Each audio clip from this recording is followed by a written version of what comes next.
আপনারা দেখছেন Dhaka Beijing express. Channel 24 ও China media গ্রুপের যৌথ আয়োজনে থাকছে চীন ও বাংলাদেশের নানা খবর।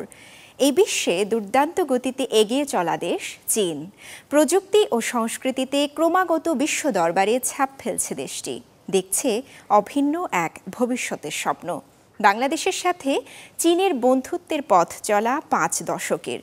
দুই দেশের দ্বিপাক্ষিক সম্পর্কের নানা খাতে এগিয়ে চলার গল্প বলবো আমরা, তুলে ধরব সংস্কৃতির নানা দিক। দর্শক, স্বাগত জানাচ্ছি আমি রাউজে জাবিদ ঐশী।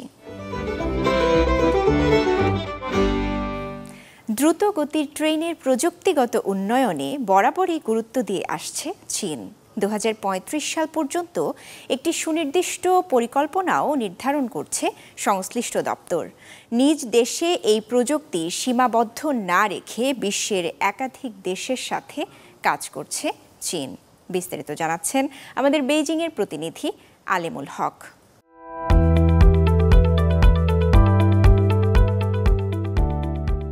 বন্ধুরা, চীনের উচ্চ গতির ট্রেন মানুষের জীবনকে অনেক সহজ করেছে। এই ট্রেনে চড়ার অভিজ্ঞতা কেমন? সম্প্রতি আমি দ্রুতগতির ফুশিং ট্রেনে বেইজিং থেকে সাংহাই গিয়েছি। আজ আপনাদেরকে সেই গল্প শোনাব। G1 নম্বর দ্রুতগতি ট্রেন বেইজিং টু সাংহাই যাতায়াত করে। ট্রেনটি সকাল 7টায় বেইজিং নান রেলওয়ে স্টেশন থেকে রওনা হয়। ট্রেনে উঠে আমি দেখেছি তাদের কফি ও স্ন্যাক্স সহ নানা ধরনের খাবার ও পানীয় সেবা রয়েছে। ট্রেনে এয়ার কন্ডিশন ও বাতাস বিশুদ্ধকরণ ব্যবস্থা রয়েছে। স্বয়ংক্রিয়ভাবে তাপমাত্রা নিয়ন্ত্রিত হয়।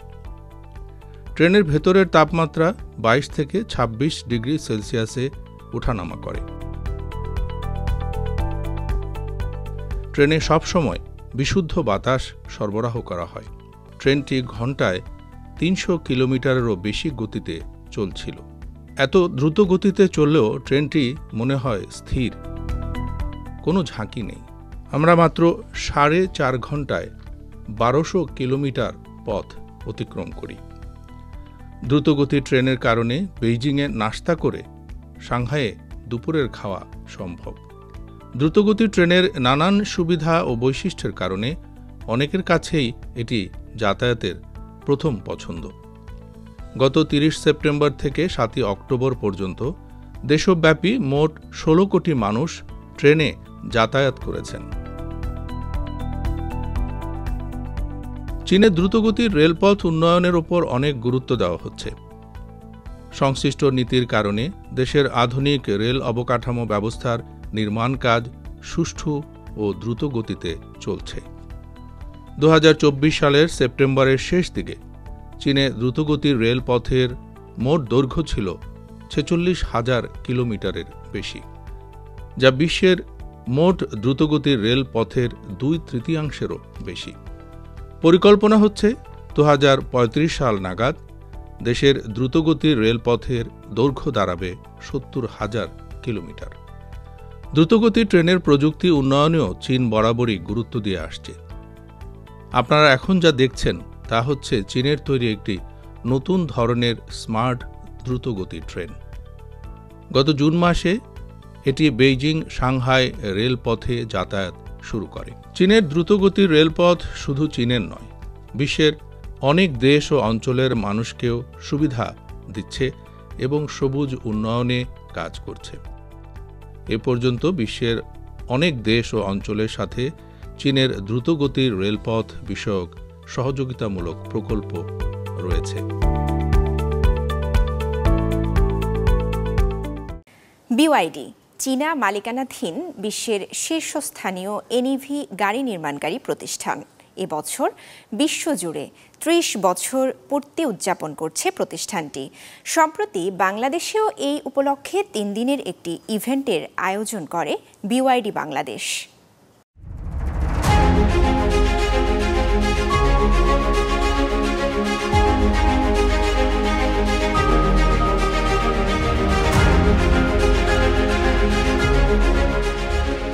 প্রচলিত একটি প্রবাদ আছে, যদি তুমি স্বপ্ন দেখো তবেই তুমি তা অর্জন করতে পারবে। আর এই প্রবাদের জলজ্যান্ত উদাহরণ BYD। 1995 সালে মাত্র 4 কোটি 10 লাখ টাকা আর 20 জন কর্মী নিয়ে শুরু হয় প্রতিষ্ঠানটির যাত্রা। বর্তমানে বিশ্বে 40টিরও বেশি শাখা আর 10 লাখ কর্মী নিয়ে সবচেয়ে বড় NEV গাড়ি প্রস্তুতকারক প্রতিষ্ঠান হিসেবে কাজ করছে BYD। প্রযুক্তিগত উদ্ভাবন ও গতিশীল বিশ্ব গড়তে বিশ্বের টেকসই উন্নয়নে অবদান রাখছে BYD, এমনটাই জানিয়েছেন প্রতিষ্ঠানের চেয়ারম্যান ওয়াং চুয়াওফু। বিশ্বের প্রথম গাড়ি নির্মাতা প্রতিষ্ঠান হিসেবে সর্বপ্রথম 1 কোটিতম গাড়ি উৎপাদনের ক্লাবে প্রবেশ করল কোম্পানিটি। বৈদ্যুতিক গাড়ি নির্মাণকারী প্রতিষ্ঠানটির 30 বছর পূর্তি উদযাপন উপলক্ষে বাংলাদেশে BYD পাওয়ার প্লে শীর্ষক 3 দিন ব্যাপী এক কার্নিভালের আয়োজন করে। তেজগাঁস্থ BYD বাংলাদেশ ফ্ল্যাগশিপ শোরুমে 21 থেকে 23 নভেম্বর পর্যন্ত 3 দিন চলে এই কার্নিভাল। ইভি গাড়ি অথবা NEV গাড়ির ভবিষ্যৎ আসলে অনেক বেশি। বাংলাদেশের মার্কেট 50%-এর উপরে ইভি রাজত্ব করবে। সেটা খালি আমরা না, আরও অনেকেই আসবে। অনেক মার্কেটেই অনেক ব্র্যান্ডেই এই মার্কেটে আসতেছে ইভি নিয়ে। আমরা পৃথিবীটাকে সবাই সমষ্টিগতভাবে চেষ্টা করছি কুলার, মানে 1 ডিগ্রি বেশি ঠান্ডা করার জন্য। লাইফের ভারসাম্য একটা ডিফিকাল্টি টাইম দিয়ে যাচ্ছে আমাদের। সবার জন্য উন্মুক্ত এই কার্নিভালে অতিথিরা BYD গাড়ি টেস্ট ড্রাইভ করার সুযোগ পান। অত্যাধুনিক প্রযুক্তি, নান্দনিক ইন্টেরিয়র ও LED-র সন্নিবেশে প্রিমিয়াম কোয়ালিটির গাড়িগুলো দেখেন দর্শনার্থীরা। এতে বাংলাদেশের ক্রেতাদের জন্য টেকসই যোগাযোগ, বিক্রয়োত্তর সেবা এবং অনন্য অভিজ্ঞতার বিষয়টি উঠে আসে। এদেশের বাজারে BYD সিল ও অ্যাটো 3 দুটি মডেলের 4টি সংস্করণ পাওয়া যাচ্ছে।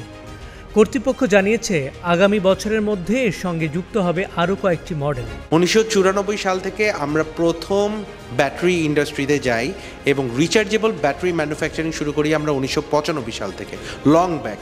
এবং 1996 সাল থেকে কিন্তু আমরা লিথিয়াম আয়ন যে ব্যাটারি আছে সেই ব্যাটারি ম্যানুফ্যাকচারিং শুরু করি। 1994 সাল থেকে 2024 সাল পর্যন্ত আজ পর্যন্ত আমরা 10 million new energy vehicle roll on করেছি। বাংলাদেশেও আমরা খুব ভালো রেসপন্স পাচ্ছি। BYD সংশ্লিষ্টরা বলছেন কার্বন নিঃসরণ কমিয়ে সবার জন্য বাসযোগ্য পৃথিবী গড়ে তুলতে কাজ করে যাচ্ছে প্রতিষ্ঠানটি। এছাড়া কৃত্রিম বুদ্ধিমত্তাকে অটোমেটেড সিস্টেমের সঙ্গে যুক্ত করে বড় বিনিয়োগ করতে যাচ্ছে বলে জানিয়েছে সংশ্লিষ্টরা। চীনের কয়েক প্রদেশে শুরু হয়েছে শীতের আমেজ।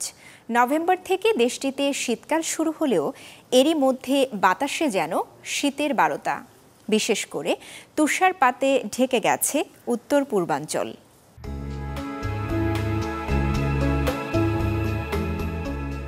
তাপমাত্রা দ্রুত কমছে, প্রতি রাতেই কড়া নাড়ছে কনকনে ঠান্ডা হাওয়া। সূর্যের কার্পণ্যতায় দিনের বেলায় যেন মনমরা প্রকৃতি। এভাবে চীনের কয়েক প্রদেশে গুটি পায়ে এগিয়ে আসছে শীতকাল। উত্তর পূর্বাঞ্চলে এরই মধ্যে হানা দিয়েছে শৈত্যপ্রবাহ। আগমনী বার্তা দক্ষিণাঞ্চলেও। সপ্তাহ জুড়েই হালকা তুষারপাতের সাক্ষী ছিল উত্তর পূর্ব চীন। তবে পশ্চিম এবং উত্তর হেইলংচিয়াং প্রদেশ এবং অভ্যন্তরীণ মঙ্গোলিয়ায় কিছু অংশ দেখে মাঝারি থেকে ভারী তুষারপাত। শৈত্যপ্রবাহের কারণে চীনের বেশ কিছু অঞ্চলে প্রবল বাতাস, তীব্র বৃষ্টি কিংবা তুষারপাত দেখা দিতে পারে। কিছু অংশে শুরু হয়েছে এই নজির। সেই সাথে তাপমাত্রার উল্লেখযোগ্য হ্রাস ঘটবে। ছিতাইহ শহরে আবার বৃষ্টির পর হু হু করে কমেছে তাপমাত্রা। চলতি সপ্তাহে 16 মিলিমিটারের ভারী তুষারপাত দেখে শহরটি। যান চলাচল নির্বিঘ্ন করতে এরই মধ্যে রাস্তা থেকে বরফ সরাতে অতিরিক্ত কর্মী মোতায়েন করেছে স্থানীয় প্রশাসন। একই অবস্থা পার্শ্ববর্তী হেইও সিটিতেও। শীত সম্পূর্ণ থাবা বসানোর আগেই হেইলংজিয়াংয়ের গ্রামে গ্রামে যাচ্ছেন কৃষি বিশেষজ্ঞরা। কৃষকদের দিচ্ছেন বিভিন্ন নির্দেশনা, জানছেন তাদের সুবিধা অসুবিধা।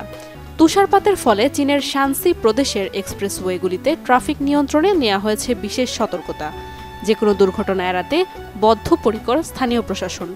প্রধান সড়কগুলোয় বাড়ানো হয়েছে ট্রাফিক পুলিশের টহল। বৃষ্টি ও তুষারপাতে রাস্তা হয়ে যায় পিচ্ছিল। আর এ কারণেই বাড়ে সড়ক দুর্ঘটনার সংখ্যা। এবছর এসব দুর্ঘটনা কমাতে চায় চীন, ফলে নেওয়া হয়েছে বিভিন্ন সতর্কতা। শীতকালীন পর্যটন এবং খেলাধুলার উন্মাদনায় উদ্ভাসিত চীনের বিভিন্ন অঞ্চল। প্রকৃতির পরিবর্তন চীনের কিছু অঞ্চলকে আশ্চর্য ভূমিতে পরিণত করে। শুভ্র তুষার আচ্ছাদিত প্রকৃতির এমন শ্বাসরুদ্ধকর দৃশ্য দেখতে প্রতি বছর দেশি বিদেশি পর্যটকদের ঢল নামে দেশটিতে। চমৎকার দৃশ্য উপভোগ এবং শীতকালীন খেলাধুলার সুযোগ তাদের আনন্দকে কয়েক গুণ বাড়িয়ে দেয়। চীনের শীতকালীন পর্যটন মানে উৎসবের আমেজ। 2022 সালের বেইজিং শীতকালীন অলিম্পিকের পর খেলাধুলায় ব্যাপকভাবে আগ্রহ বেড়েছে চীনা তরুণদের। মৌসুম শুরুর সঙ্গে সঙ্গে স্কি রিসোর্ট এবং অন্যান্য শীতকালীন ক্রীড়া ক্ষেত্রগুলো জমজমাট হয়ে উঠেছে। উষ্ণ দক্ষিণাঞ্চলের স্কি এলাকায় শীতকালীন খেলার অনন্য রোমাঞ্চ উপভোগ করতে ছুটে আসেন দর্শক। শীতকালীন খেলাধুলা উত্তর পশ্চিম চীনের সিনচিয়াং উইগর স্বায়ত্তশাসিত অঞ্চলের পর্যটন বাজারকে আরও চাঙ্গা করে তোলে। মৌসুম শুরুর পর 17 নভেম্বর থেকে এই অঞ্চলের আলতায়ে প্রিফেকচারের জনপ্রিয় স্কি রিসোর্টগুলো সাধারণ মানুষের জন্য উন্মুক্ত করে দেওয়া হয়েছে। রিসোর্টে দর্শনার্থীদের সংখ্যা দিন দিন বাড়ছে। এদিকে উত্তর পশ্চিম চীনের ছিংহাই প্রদেশ পর্যটকদের স্বাগত জানাতে সব ধরনের প্রস্তুতি নিয়েছে। শীতকালীন আশ্চর্য ভূমি উপভোগ করতে পর্যটন কার্যক্রম শুরু করেছে স্থানীয় প্রশাসন। চিলিয়ান পর্বতমালার পূর্ব অংশের সর্বোচ্চ বিন্দু চমৎকার কাংশিখা তুষার শিখরে খোলা হয়েছে 2024-25 ছিংহাই শীত বসন্ত পর্যটন সিরিজ।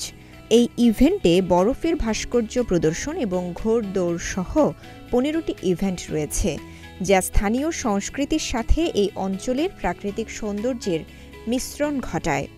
একই সঙ্গে পর্যটকদের বিশেষ অভিজ্ঞতা দিতে বন্য প্রাণী পর্যবেক্ষণ কেন্দ্র স্থাপন করেছে স্থানীয় কর্তৃপক্ষ। প্রচুর বরফ এবং তুষার সম্পদে সমৃদ্ধ ছিংহাইতেও খেলাপ্রেমীদের আকৃষ্ট করতে স্কিইং এবং আরোহণ সহ স্পোর্টস স্পটগুলো উন্মুক্ত করে দেওয়া হয়েছে। এখানকার তুষার চূড়া পর্বতারোহীদের জন্য জনপ্রিয় গন্তব্য। এখানকার আবহাওয়া এবং বাতাস আমাকে বেশ স্বস্তি দেয়। এটি বয়স্কদের অবসরের সময় কাটানোর জন্য বেশ উপযুক্ত। এটি প্রচুর গাছপালা সহ একটি জায়গা এবং এখানে খাবারের দামও সাশ্রয়ী। দীর্ঘ স্কিইং মৌসুম সাধারণত অক্টোবরের শেষ থেকে মে পর্যন্ত চলে। হপে প্রদেশের চাংচিয়া খৌতে স্কি রিসোর্ট মালিকরা জানান 2022 সালের শীতকালীন অলিম্পিকের পর এখানকার দর্শনার্থীদের সংখ্যা বেড়ে চলেছে। আবহাওয়া অনুকূলে থাকলে এবছর পর্যটক সংখ্যায় নতুন রেকর্ড হতে পারে।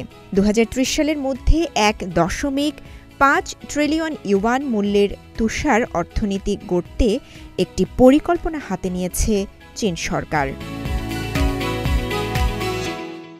চীনের পূর্বাঞ্চলে জনপ্রিয় খেলা ষাঁড়ের লড়াই শুধু নিছক বিনোদন নয়, অর্থনীতিতেও রয়েছে এর বড় প্রভাব। এবছর 800 কেজি ওজনের 40টি ষাঁড়ের লড়াই দেখতে দেশটির চচিয়াং প্রদেশে ভিড় করেন 40,000-এর বেশি মানুষ, যাতে অঞ্চলটির আয় হয় 4 লাখ ইউয়ানের বেশি। জনপ্রিয় এই খেলা ঘিরে অন্তত 20 লাখ ইউয়ানের বাণিজ্য দেখে প্রদেশের বাসিন্দারা। বক্সিং কিংবা MMA ম্যাচ, লড়াইয়ের খেলা বিশ্বব্যাপী জনপ্রিয়। তাই বলে চীনে এই ষাঁড়ের লড়াই ঐতিহ্যবাহী এক উৎসব, যা বদলে দিয়েছে একটি প্রদেশের অর্থনৈতিক অবস্থা। পূর্ব চীনের চ্যাচিংগা প্রদেশের ইইউ শহরে এটি 1000 বছরের পুরনো ইতিহাস, যা স্থানীয়দের মাঝে ব্যাপক জনপ্রিয়। এটি তাদের সংস্কৃতি ও পর্যটনের একটি বড় অংশও বটে। সম্প্রতি খুচৌথাং গ্রামে প্রতিযোগিতাটি শুরু হয়, যা দেখতে ভিড় করেন হাজার হাজার দর্শক। তাদের চিৎকার এবং উল্লাসে তৈরি হয় এক উৎসব মুখর পরিবেশের। 800 কেজির বেশি ওজনের 40টি বলিষ্ঠ ষাঁড় অংশ নেয় এতে। সেজন্য এক ভয়ঙ্কর লড়াই। মাথা নিচু করে দু প্রান্ত থেকে বিদ্যুৎ গতিতে ছুটে আসে দুটি ষাঁড়, আঁকড়ে ধরে লেজ, একে অপরকে হারাতে প্রবলভাবে মরিয়া। লড়াইয়ের এক পর্যায়ে যেই ষাঁড়টি পিছু হটবে বা পালিয়ে যাবে সেই হবে পরাজিত। তবে এখানেই শেষ নয়। কফিনের শেষ পেরেকটি ঠুকতে বিজয়ী ষাঁড়টি ধাওয়া করে পরাজিত ষাঁড়ের পেছন পেছন। ষাঁড়ের এই লড়াইয়ে মাঠে ঢোকার আগেই শিংগুলোকে রং দিয়ে স্প্রে করা হয়।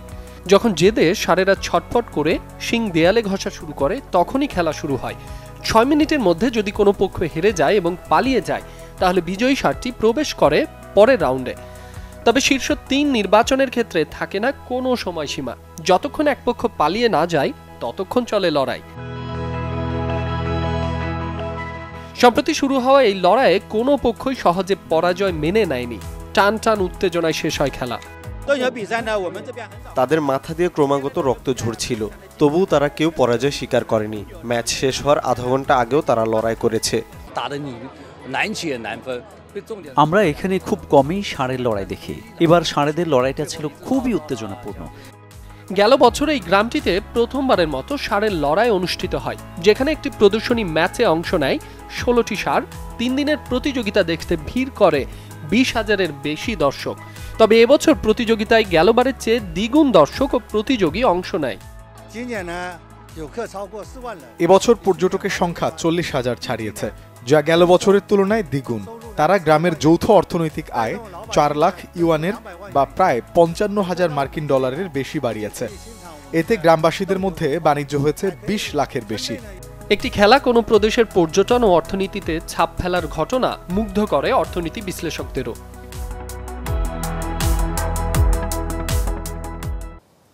ঢাকা বেজিং এক্সপ্রেস আজ এ পর্যন্তই। চীন ও বাংলাদেশের দ্বিপাক্ষিক সম্পর্ক এবং নানা ঘটনা প্রবাহ নিয়ে আবার দেখা হবে পরবর্তী পর্বে, একই দিনে একই সময় চ্যানেল 24-এ।